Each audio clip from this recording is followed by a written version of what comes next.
Welcome back to the channel. Today, I've got a good one for you. My first round mock. This is the first edition of the first round because I've been busy studying the prospects to the best of my ability. We are literally 2 weeks away from the NFL draft, from round one, and I'm just now doing this. But hey, better late than never, right? So my approach to this is going to be, okay, who do I truly think is going to go at this selection? As I research the prospects, you may disagree where they may land just because of how good a prospect they may be, or not as good a prospect as they may be, maybe taken higher than you expect. This is probably one of the more unpredictable first rounds we've seen. All the experts say there's probably maybe 10 to 12 true first round talents here, so everything else is up in the air. At the end of the day, let's have fun and let's talk about it. Here we go. With the first overall pick, I really don't need to get too much in depth. Kirk Cousins has already spilled the beans there. We already knew what was going to happen. It's Fernando Mendoza at the 1-1. The Raiders land themselves their franchise quarterback. Now, this is where it gets kind of wonky because for the longest time, I thought it was going to be Arvell Reese to the New York Jets. But the more I listen to like the Todd McShays, the Dane Bruglers, the guys that are really tapped into what's going on in the NFL, and then watching the film, I don't necessarily think that Arvell Reese is going to be that guy based off Aaron Glenn's background and the history that he has running a defense. He wants a true pass rusher. Arvell Reese is a work in progress as a pass rusher. He actually just had an interview with Ben Slowick of ESPN saying he never worked on pass rush. He was just working on it instinctually, which in college, that's great. You can beat a guy that's not going to make the NFL, but when you get to the All Pros, the Pro Bowl caliber players, it's not always going to work. So for the time being, I think Arvell Reese is going to be an off-ball guy that can transition or get into like a five-man front, a penny front style defense. So for this selection, I think it's going to be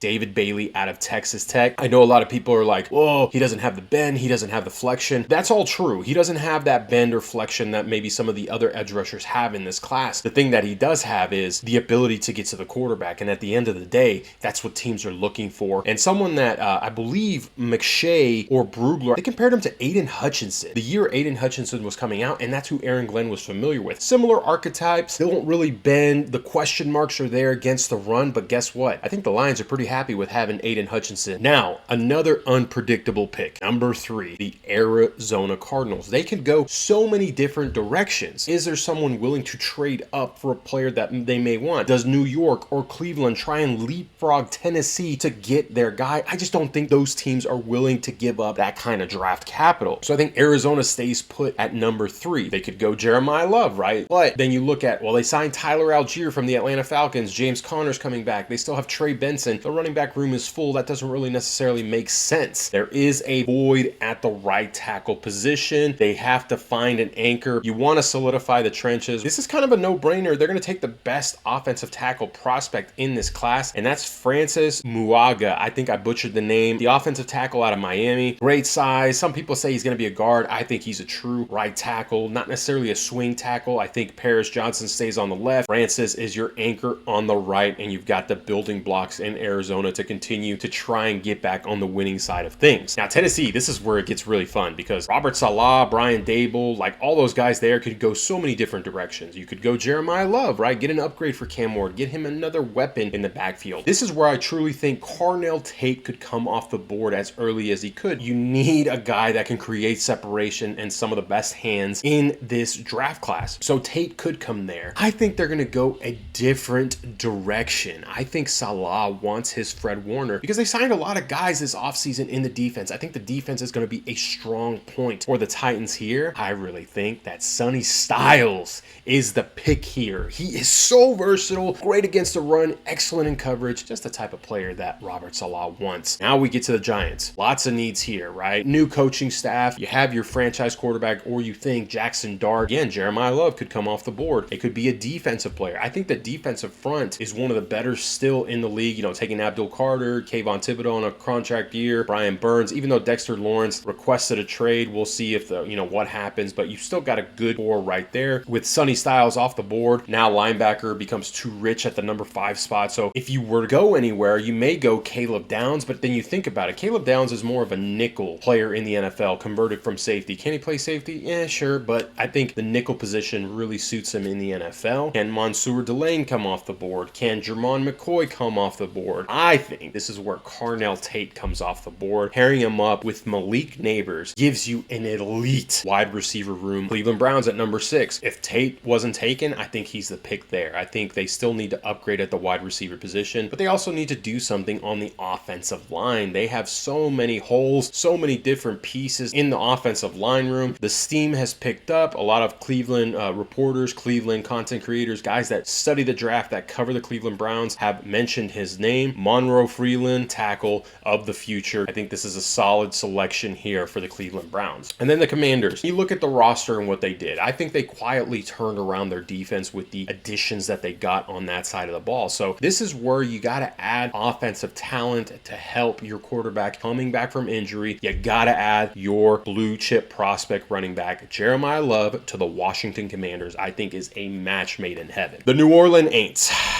I mean, look at this. They've got Arvell Reese. They've got Ruben Bain, Caleb Downs, Mansour Delane. Like, they've got the cream of the crop. These are some blue chip prospects that have fallen. You have a young quarterback in Tyler Shuck who proved that he can be your franchise guy. I think this is another wide receiver selection, and it's Makai Lemon. Unfortunately for me, as a fan in the division of a division rival, the New Orleans Saints, it's not what I want, but this is something I think that they do. They help elevate the offense, something for Kellen Moore. The Kansas City Chiefs. Look at the options that they have. This is crazy and ridiculous that this could potentially happen. And this is where I also think the first trade happens. I think the Kansas City Chiefs will make a trade with the Dallas Cowboys. I think the Dallas Cowboys will move up 3 spots. They will give up a 3rd round pick and a 6th to move up to number 9. Why? Because of who's on the board. Arvell Reese as a linebacker, as an off-ball linebacker, is as good a prospect that if he's there at 9, I could totally see Jerry Jones moving up and going and getting him. Stylistically too, with their new defensive coordinator, it's a lot of, if you want to consider anything, it's a base 3-4 defense. So if they go into a light box, a 4-man front with 2 linebackers and Reese is there, and they need to go to a 5-man front, that's where he can come down to the line of scrimmage. Arvell Reese is there and he gets taken by the Cowboys. What a steal. So for the Cincinnati Bengals, I mean, they can't really go wrong any of the selections that they take. They need safety help. They need defensive back help. They need defensive line help. Like this defense needs help, and I think that's what they focus on. I think you get a guy that's just a game record. Don't overthink it, Cincinnati Bengals. Take one of the better prospects. Ruben Bain, you are a Cincinnati Bengal. Now for the Miami Dolphins, again, another team that I don't think is going to overthink it when they get to that spot because of the level of prospect that is there. Mansour Delane, I think, is the better of the two of Jermon McCoy and him. I know people are going back and forth, but for Mansour Delane, I think he's an overall better corner, can play zone, can play man, great ball instincts, great ball tracking ability, and great hands as a defensive back. Now the Kansas City Chiefs get to select at this point, which direction do they go? They need wide receiver, they need edge, they need a defensive back. They just got rid of Trent McDuffie. Jalen Watson joined him in the Los Angeles Rams. I think you get another blue chip prospect. Give Steve Spagnuolo another guy that he can work with. Caleb Downs, you are a Kansas City Chief. And it's crazy that he fell to number 12 because some people are projecting him in top 10. I would not be surprised if he was taken in the top 10. Now the Los Angeles Rams, pick number 13 from the Atlanta Falcons. They can go any direction here. If Makai Lemon is there, I think that is the direction they go. Pairing him up with Puka Nacua, I think it's a lethal wide receiver duo for Matthew Stafford, but they need to prepare their offensive line. The offensive line is getting older, specifically at the tackle positions. Personally, I think Spencer Fano is going to be the selection here. I do think it's a little rich. I do think he has some issues being on an island on his own, but if he's able to just sit the year, which the Rams have that luxury, I think he can fine-tune his skills, fundamentals, and then be that anchor on the right side. For the Baltimore Ravens, a new regime. I think defensively, they got their edge rusher, not Max Crosby, but Trey Hendrickson. And they've got some good defensive pieces. They've got to replace the interior of the offensive line. You lost your best offensive lineman in Tyler Linderbaum. There's no center worth the 14th overall pick, but upgrading at the guard position, I think either way, if Falele was there or not, what had to be focal point. Vega Ione is the guy. I just think he's the best interior lineman prospect. I think everyone agrees at this point. Number 14 is perfectly fine for a guard that's going to be someone that's going to be a starter for 10 plus years. Now for the Tampa Bay Buccaneers, need to upgrade a tight end. They need edge rusher. They need to get younger at linebacker. CJ Allen, could that be the selection? Personally, I don't think CJ Allen is worth the top top half of the first round. Kenyon Sadiq could be someone that goes here. I think edge rusher is something that they've really needed fix. So you look at Akeem Mesidor as a potential guy. I don't think he's someone Todd Bowles would want. Injury history, late bloomer. Keldrick Falk, a raw talent, someone you have to develop. They don't have the time to do that. Todd Bowles' time is ticking. Cassius Howell, I think, is someone that they would strongly look at. Great bend, great speed. Unfortunately, is undersized. One of the shortest arms of a prospect in a long time. And some people, with Ruben Bain say that's not an issue. Yeah, I agree with Ruben Bain. It's not going to be an issue. But for Cassius Howell, who has to make sure he stays disengaged from an offensive tackle, that becomes an issue. Think Mike Green, who solely utilizes his speed. Once an offensive tackle is able to get his hands on him, well, it's kind of a wrap. He doesn't have anything else. He doesn't really have power at that point. So I think you want a more polished pass rusher with longer arms, has some bend, but also has some power moves. Someone I think Todd Bowles would love on the defense, and I think it's TJ Parker out of Clemson. I think that's a no-brainer there. For the New York Jets, you went defense. You got your edge rusher. You could now focus on potentially getting Jermon McCoy, someone I think would fit stylistically for an Aaron Glenn defense. But then again, do you go wide receiver? Omar Cooper Jr., someone that's gotten a lot of first-round buzz in the recent weeks. Totally could see that happen, right? You need to upgrade the wide receiver. You need to add guys that will be long-term starters and stylistically, I think, fit. So I do think Jermon McCoy is the guy. Aaron Glenn loves to run a lot of press man, leave his guys on an island, and I think McCoy excels at that very much so. The Detroit Lions. Defensive line has been an issue. Linebacker, you lost Alex Anzalone. Again, don't think linebacker at 17. I think it's too rich, and I don't think that happens here. So I think offensive line, especially with Dan Campbell's comments about Penei Sewell moving to the left side like he did in college, and that opens up the right side. You need someone that's going to be able to start day one on the right side, someone that I think has gotten a lot of first round buzz. This guy was a 4-year starter in college, fits what Dan Campbell wants on his team character wise. It's Blake Miller out of Clemson. Very sound pass blocking tackle, great in the run, needs some fundamental work, but for 17 and can start right away, yeah, I think that's a good pick for the Detroit Lions. And for the Minnesota Vikings, you lose one safety and you go get another. Dylan Thieneman, the best overall safety prospect when it comes to coverage wise. They replace Harrison Smith and they get themselves another 10 to 12 year starter on the defense. The Carolina Panthers, they invested heavily at positions of need in free agency, so they can go any direction here. T-Mac, Jalen Coker, very nice offensive weapons. Xavier Legette as a third option is okay. You gotta give Bryce Young more weapons, right? Create more problems for defenses. Dave Canales' offense is coming along. Bryce Young has progressed each year. He's been there. What is a quarterback's best friend other than a pass-catching tight end that can find voids and catch in traffic? Kenyon Sadiq, you are a Carolina Panther. Now the Cowboys are back on the clock at 20 overall. Corner is still a position of need. You need someone that excels in zone. You need someone that excels in man. You need someone with sticky coverage. I think they want someone that can play inside and that could also play outside. He may be struggling with injuries right now, but I think the offseason he will get right. He is a talented prospect at corner, and that's Avion Terrell out of Clemson. Don't overthink it, right? Get someone that you can play out there, has that dog in him. Solid draft by the Cowboys. You added day one starters with both of your picks. So the Pittsburgh Steelers, right?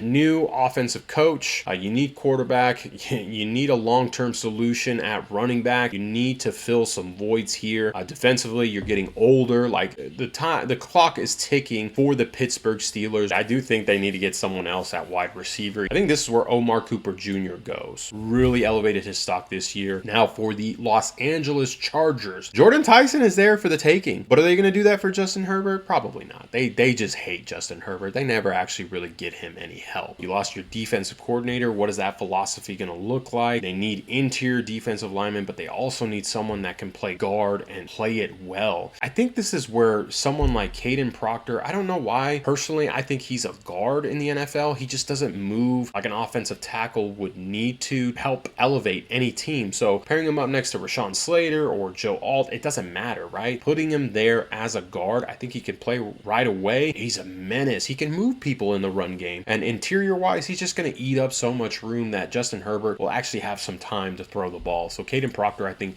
this is where he goes. Philadelphia Eagles, a lot of buzz, a lot of Twitter talk, right? A.J. Brown, is he going to get traded? I think he does. I still think he does. Defensively, you know, they've got some holes at edge. They need something there. You know, they could add a defensive back here with Reed Blankenship going out. Offensive line, I think they need to start game planning for Lane Johnson to retire. Jordan Mailata is getting older. You got to start really preparing. At this point, I think Howie Roseman will try and trade down if possible. You know, they also changed offensive line coaches, so then you got to think like, man, what are they gonna do? This is one of those weird spots. And I think Caleb Lamu out of Utah is the prospect that they decide to go with, letting him sit, learn from, you know, Lane Johnson, coaching him up and getting him prepared to take over. Cleveland Browns, you're back on the clock with the trade from last year with the Jacksonville Jaguars. You took an offensive tackle with your first selection. Let's still continue to do things for the offense. We want to upgrade anywhere we can offensively. Let's take a look at what the board looks like here. Denzel Boston, Casey Concepcion. This is a real predicament. But again,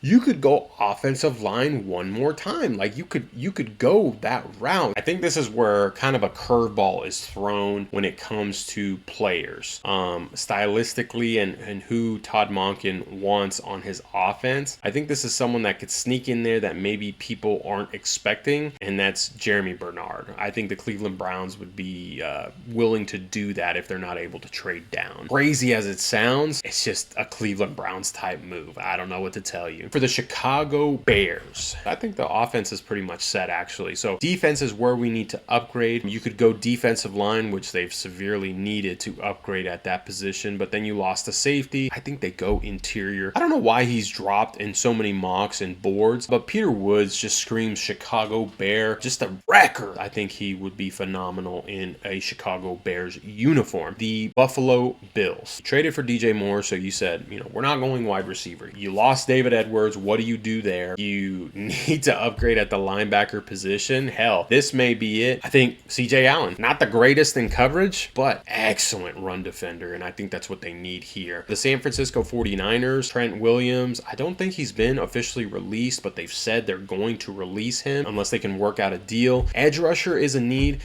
You got to think about it. Raheem Morris is now the defensive coordinator, so I think their philosophy is going to change. It's going to be a lot of lighter boxes. It's going to be more zone-based coverages, maybe some match-based coverages. They get some key defenders back. Dre Greenlaw re-signs there. Actually, it might not be defense. Like, they've got some good defenders on that side of the ball. I think they may be set there. It's offense. What are they going to do? That wide receiver, it's needed help. You sign Mike Evans, but he's not a long-term solution. And what's his health look like? Ricky Pearsall, you know, he just hasn't really panned out. The Brandon Ayuk situation, Jawan Jennings wasn't re-signed. Like, I think they still need to add to the wide receiver room. That's something that you could see happen. Casey Concepcion, he's been linked to him. It just makes sense. I think a lot of people are down on Casey Concepcion because they remember a lot of his drops, but they don't remember all the contested catches, the elite separation, setting up defensive backs one way and then going the other, and just creating these large windows. And that's what the West Coast offense is that Kyle Shanahan runs, is creating windows. And I think Casey would be a great guy. Plus, he adds upside in the special teams as a returner. Now for the Houston Texans, this is someone I've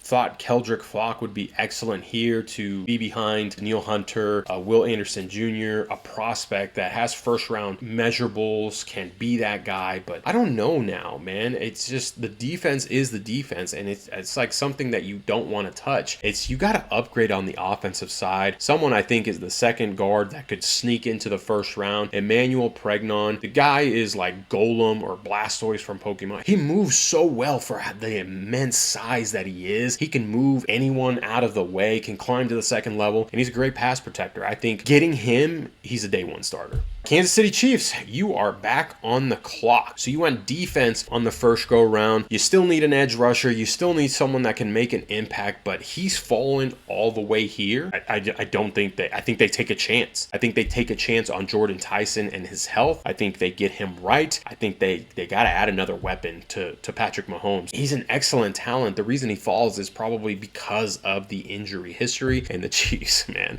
everyone's going to be mad when they get another steal like they did last year with Josh Simmons. Miami Dolphins picking up another first round pick in the Jalen Waddle trade. They can go any direction here. They need someone as a foundation to the defense, to the offense.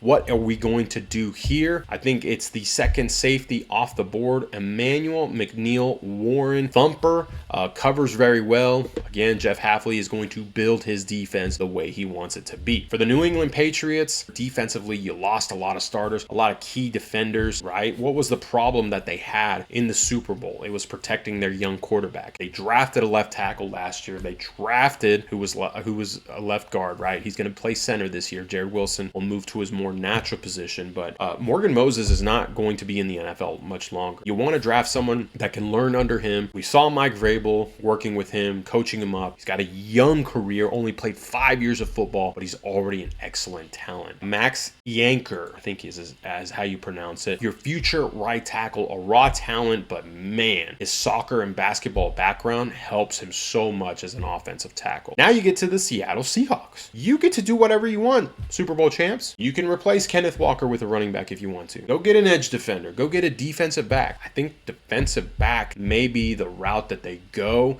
Someone to replace Reek Woolen, someone of that nature. I think this is a guy that sneaks in to the first round. Just a dog, right? Someone that Mike Macdonald would love to have on his team, and someone that I think doesn't get enough attention because of the school he went to. And that's Chris Johnson out of San Diego State. Well, there you have it, guys. This is my first round mock.